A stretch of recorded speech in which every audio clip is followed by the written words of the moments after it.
पुनीत गांव में सत्यश्रवा नामक एक ब्राह्मण रहता था। वह वेद शास्त्रों का ज्ञाता, कर्मकांडी, धर्मात्मा तथा अत्यंत सुशील था। पुरोहित कर्म द्वारा वह अपनी आजीविका चलाता था। गांव के बालकों को पढ़ाना तथा यजमानों के यहाँ कर्मकांड संबंधित धार्मिक कर्मों को संपन्न कराना ही उसके कार्य थे। ब्राह्मणों को दर्भ की आवश्यकता अक्सर पड़ती रहती है। एक दिन सत्यश्रवा दर्भ लेने के लिए गंगा तट पर पहुंचा तो वहां उसने दर्भ की झाड़ियों के पास परम तेजस्वी सुंदर स्वरूप वाले शिशु को अकेले पड़े हुए देखा। वह बालक रो रहा था। उस बालक को रोते हुए देखकर सत्यश्रवा को दया आ गई। उसने उसे अपनी गोद में उठा लिया। सत्यश्रवा की गोद में पहुंचते ही बालक ने रोना बंद कर दिया। उसी समय उस बालक के ऊपर आकाश से पुष्प वृष्टि होने लगी। ये देखकर सत्यश्रवा भयभीत हो गया। उसने समझा कि ये बालक कोई भूत प्रेत तो नहीं है। तब उसने बालक को अपनी गोद से उतारकर नीचे दर्भ की झाड़ियों में रख दिया और स्वयं घर लौटने का उपक्रम करने लगा। उसी समय उसे आकाशवाणी सुनाई दी कि हे ब्राह्मण, तू किसी प्रकार का भय मत कर। ये बालक विप्लाइन नारायण का अवतार है। तू इसे अपने घर ले जा और इसका पालन पोषण कर। आकाशवाणी को सुनकर भी सत्यश्रवा का भय दूर नहीं हुआ और वह बालक को वहीं छोड़कर घर लौटने लगा। तो देवताओं ने नारद जी को उसे समझाने के लिए भेजा। नारद जी ब्राह्मण का वेश बनाकर सत्यश्रवा के पास गए और उससे कहने लगे कि हे ब्राह्मण, ये बालक भूत प्रेत नहीं है, ये तो साक्षात नारायण का अवतार है। इसलिए देवतागण आकाश से उसके ऊपर पुष्प वर्षा कर रहे हैं। तू इस बालक को अपने घर ले जा और इसका भली भांति पालन पोषण कर। बड़ा होने पर वह बालक बहुत बड़ा योगी होगा और उसकी कीर्ति चारों दिशाओं में फैलेगी। तू इसका नाम चरपटीनाथ रखना। यह बालक तेरे कुल को तारने वाला सिद्ध होगा।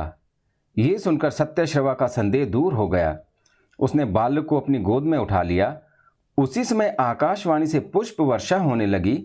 तब सत्यश्रवा को अच्छी तरह विश्वास हो गया कि यह बालक कोई अवतारी पुरुष है। सत्यश्रवा उस बालक को लेकर अपने घर जा पहुंचा। अपनी पत्नी चंद्रावती से उसने बालक का सब वृतांत कहा। चंद्रावती उस देवी बालक को देखकर अत्यंत प्रसन्न हुई। जैसे ही उसने बालक को अपनी गोद में लिया, वैसे ही उसके स्तनों से दूध की धारा बहने लगी। ये देखकर सत्यश्रवा तथा उसकी पत्नी चंद्रावती दोनों ही आनंदित हुए। चंद्रावती उस बालक का पालन पोषण अपने पेट से उत्पन्न संतान की भांति करने लगी। बालक का नाम चरपटीनाथ रखा गया। जब बालक की आयु 7 वर्ष की हुई, तब एक दिन नारद जी ब्राह्मण का वेश बनाकर सत्यश्रवा के घर गए। वहां जाकर उन्होंने देखा कि चरपटीनाथ खूब अच्छी तरह पल रहा है तथा बहुत ही होशियार भी हो गया है। तो उन्हें बड़ी प्रसन्नता हुई। नारद ब्रह्मा जी के पुत्र हैं। चरपटीनाथ की उत्पत्ति भी ब्रह्मा के वीर्य से ही हुई थी। अतः नारद और चरपटीनाथ दोनों आपस में भाई हुए। नारद जी का अपने छोटे भाई चरपटीनाथ पर विशेष स्नेह था। सत्यश्रवा के घर चरपटीनाथ को देखकर नारद जी बद्रिका आश्रम में गए। वहां भगवान शंकर, दत्तात्रेय तथा मछिंद्रनाथ से उनकी भेंट हुई।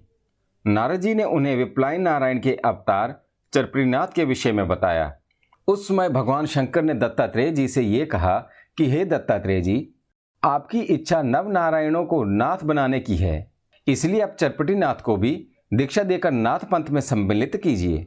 ये सुनकर दत्तात्रेय जी ने उत्तर दिया कि हे शंकर जी, जब तक चरपटीनाथ को किसी न किसी प्रकार का पश्चाताप नहीं होगा, तब तक वे दीक्षा के पात्र नहीं बन सकेंगे। ये कहकर दत्तात्रेय जी ने नारद जी से कहा, हे नारद, अब आप कोई ऐसा उपाय कीजिए जिससे चरपटीनाथ को पश्चाताप हो। उसके बाद मैं उन पर अपना अनुग्रह करूंगा।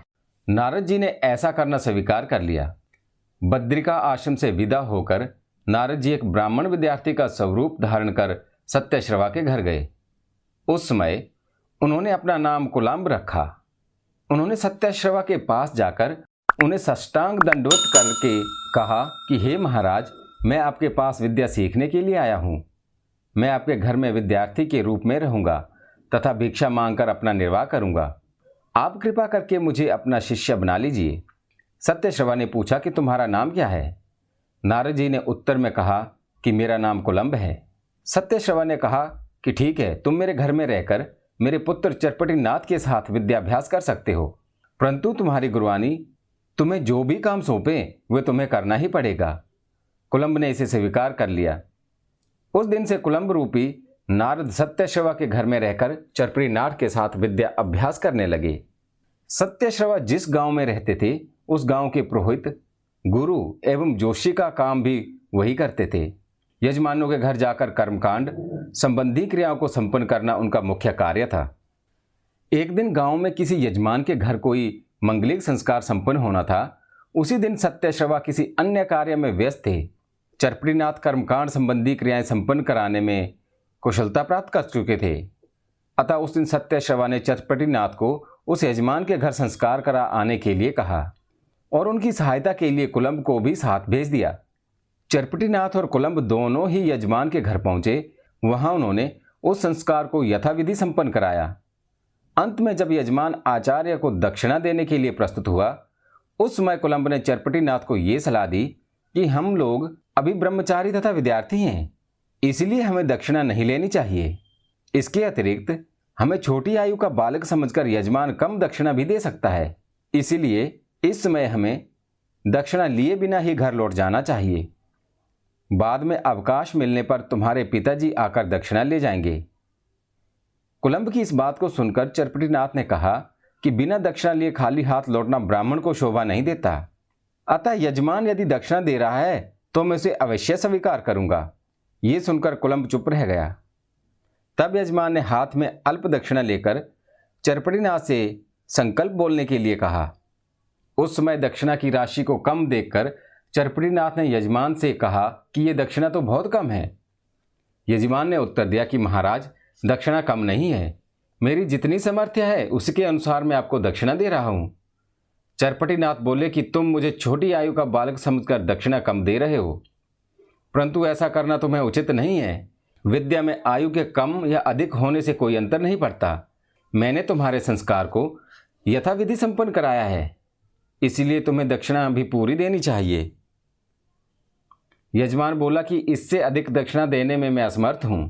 चरपड़ीनाथ ने कहा कि तुम धनवान हो। ये इसी से सिद्ध होता है कि इस संस्कार के समय तुमने अन्य कार्यों में प्रभूत धनराशि व्यय की है। केवल मुझे दक्षिणा देने में ही तुम कृपणता दर्शित कर रहे हो। ऐसा करना उचित नहीं है। यजमान ने फिर कहा कि मैं दक्षिणा देने में असमर्थ हूँ। चरपड़ीनाथ बोले कि मैं इतना कम दक्षिणा नहीं लूँगा। जिस समय यजमान और चरपड़ीनाथ के बीच दक्षिणा के संबंध में विवाद चल रहा था, उसी समय कुलंब ने सत्यश्रवा के पास पहुंचकर उसे इस विवाद की सूचना दी। सत्यश्रवा उसे सुनकर यजमान के घर जा पहुंचे। यजमान के घर जाकर सत्यश्रवा ने जब चरपड़ीनाथ को विवाद करते देखा तो उन्होंने चरपड़ीनाथ के 2-3 तमाचे जड़ दिए और कहा कि तुम्हें यजमान के साथ इस प्रकार झगड़ा करना उचित नहीं था। पिता के चांटे ने आग में घी का काम कर दिया। वे अत्यंत क्रुद्ध होकर वहां से चल दिए और गांव के बाहर एक देवी के मंदिर में जा बैठे। मंदिर में बैठे हुए चरपड़ीनाथ सोचने लगे कि कुलंब ने पहले ही दक्षिणा न लेने की सलाह दी थी, परंतु मैंने उसकी सम्मति नहीं मानी। फलस्वरूप मुझे यजमान के सामने ही अपने पिता द्वारा अपमानित होना पड़ा। इससे अधिक दुख की बात और क्या होगी। इस प्रकार विचार करते हुए चरपड़ीनाथ पश्चाताप करने लगे। उसी समय नारद जी एक ब्राह्मण का वेश बनाकर उस मंदिर में जा पहुंचे। वहां उन्होंने चरपड़ीनाथ को उदास तथा दुखी बैठे देखकर पूछा कि हे वत्स, तुम यहाँ उदास क्यों बैठे हुए हो। चरपड़ीनाथ ने संपूर्ण घटना कह सुनाई और बोले कि पिता ने यजमान के सामने मेरा जो अपमान किया है उससे मैं अत्यंत दुखी हुआ हूँ। नारद जी ने उन्हें और उत्तेजित करने की दृष्टि से कहा कि तुम्हारा पिता सत्यश्रवा मूर्ख है। उसे अपनी इतनी बड़ी आयु के बालक को यजमान के सामने मारने की क्या आवश्यकता थी। तुम्हारे स्थान पर यदि मैं होता तो ऐसे मूर्ख पिता का जीवन भर मुंह नहीं देखता और वन को चला जाता। चरपड़ीनाथ सुनकर ये बोले कि पिता के व्यवहार को देखकर मुझे भी दुख हुआ है और अब मैं भी अपने घर लौटकर नहीं जाना चाहता, परंतु मेरे घर में कुलंब नामक मेरा एक सहपाठी रहता है। वह मेरा मित्र है। मैं उसे एक बार भेंट करना चाहता हूँ। यदि आप किसी प्रकार उसके पास खबर दे सकें और उसे यहाँ आने के लिए कह दें तो मैं आपका अत्यंत आभारी होऊंगा। वृद्ध ब्राह्मण वेशधारी नारद ने चरपड़ीनाथ की प्रार्थना स्वीकार कर ली और बोले कि मैं तुम्हारे घर जाकर कुलंब को अभी समाचार देता हूँ और उसे यहाँ भेज देता हूँ। ये कहकर ब्राह्मण वेशधारी नारद मंदिर से बाहर निकल गए। कुछ देर बाद वे कुलंब का स्वरूप धारण करके पुनः चरपड़ीनाथ के पास आ पहुँचे। कुलंब के आ जाने पर चरपटीनाथ ने उसे अपने मन की वेदना बताई और ये भी कहा कि अब मैं अपने घर नहीं जाऊंगा, इसलिए मुझे किसी अन्य स्थान पर ले चलो। ये सुनकर कुलंब ने उत्तर दिया कि पहले हम लोगों को बद्रिका आश्रम में जाकर भगवान शंकर के दर्शन करने चाहिए। तत्पश्चात काशीपुर में जाकर विद्या अभ्यास करना चाहिए। चरपटीनाथ को ये बात पसंद आ गई। तब वे कुलंब के साथ बद्रिका आश्रम की ओर चल दिए। बद्रिका आश्रम में जाकर दोनों ने भगवान शंकर के दर्शन किए। वहीं पर दत्तात्रेय जी तथा मछेंद्र नाथ के साथ उनकी भेंट हुई। दोनों ने उन्हें नमस्कार किया। वहीं पर नारद जी ने चरपटीनाथ को ये बताया कि मैं नारद हूँ, हम दोनों के पिता ब्रह्मा जी हैं, इसलिए हम दोनों परस्पर भाई भाई हैं। मैं तुम्हारी उन्नति के लिए ही विभिन्न रूप धारण करके तुम्हारे साथ रहता चला आया हूँ। ये सुनकर चरपटीनाथ ने कुलंब से जब अपने नारद स्वरूप को प्रदर्शित करने के लिए कहा तो नारद जी ने उन्हें कहा कि पहले तुम दीक्षा ले लो, उसके बाद तुम मेरे यथार्थ स्वरूप के दर्शन प्राप्त करने के अधिकारी बन जाओगे। चरपटीनाथ ने पूछा कि मैं किससे दीक्षा लूं? नारद जी बोले कि तुम यहीं पर भगवान दत्तात्रेय जी से दीक्षा ग्रहण करो। ऐसा कहकर नारद जी ने चरपटीनाथ को दत्तात्रेय जी के पास ले जाकर उनसे कहा कि हे दत्तात्रेय, ये चरपटीनाथ विप्लायन नारायण के अवतार हैं, ब्रह्मा जी के पुत्र तथा मेरे भाई हैं। ये सत्यश्रवा नामक के ब्राह्मण के घर में पले हैं और वहीं रहकर उन्होंने विद्याभ्यास किया है। अपनी एक भूल के कारण उन्हें पश्चाताप भी हो चुका है। अब मैं इन्हें लेकर आपकी सेवा में आया हूँ, आप इन्हें दीक्षा देने की कृपा करें। नारद जी की बात सुनकर दत्तात्रेय जी ने प्रसन्न होकर चरपटीनाथ के मस्तक पर हाथ रखा और उनके कान में मंत्र फूंक दिया तथा नाथ पंथ की दीक्षा दी। मंत्र उपदेश प्राप्त करते ही चरपटीनाथ का अज्ञान नष्ट हो गया और उन्हें संपूर्ण जगत ब्रह्ममयी दिखने लगा। तब दत्तात्रेय जी ने उन्हें अपने पास रखकर वेद वेदांग तथा अस्त्र शस्त्र की विद्याओं का अभ्यास कराया। जब वे सब विद्याओं में निपुण हो गए तब उन्हें 12 वर्ष तक तपस्या करने की आज्ञा दी। बद्रिका आश्रम में 12 वर्ष तक रहकर चरपटीनाथ ने घोर तप किया। तपस्या पूरी हो जाने पर दत्तात्रेय जी ने उन्हें नाग अश्वत्थ वृक्ष के नीचे ले जाकर सब देवताओं का आशीर्वाद दिलवाया। वहीं पर चरपटीनाथ ने 9 करोड़ 7 लाख शाबरी मंत्रों की रचना भी की। जब चरपटीनाथ सब विद्याओं में पारंगत हो गए और उन्हें सब देवताओं का आशीर्वाद प्राप्त हो गया, तब दत्तात्रेय जी ने उन्हें तीर्थ यात्रा करने का आदेश दिया। दत्तात्रेय जी की आज्ञा पाकर चरपटीनाथ तीर्थ यात्रा पर निकल पड़े। दत्तात्रेय जी वहां से गिरनार पर्वत की ओर चल दिए। मृत्युलोक के सब तीर्थों की यात्रा पूरी करने के बाद चरपटीनाथ पाताल लोक में गए। जब वे वहां के भी सब तीर्थ स्थानों का भ्रमण कर चुके तब उन्होंने देवलोक के तीर्थों की यात्रा करने का विचार किया। अस्तु यानास्त्र मंत्र द्वारा अभिमंत्र भस्म को अपने ललाट पर लगाकर सबसे पहले वे ब्रह्मलोक में गए। ब्रह्मा जी ने जब अपने पुत्र को आया हुआ देखा तो उन्हें अत्यंत प्रसन्नता हुई।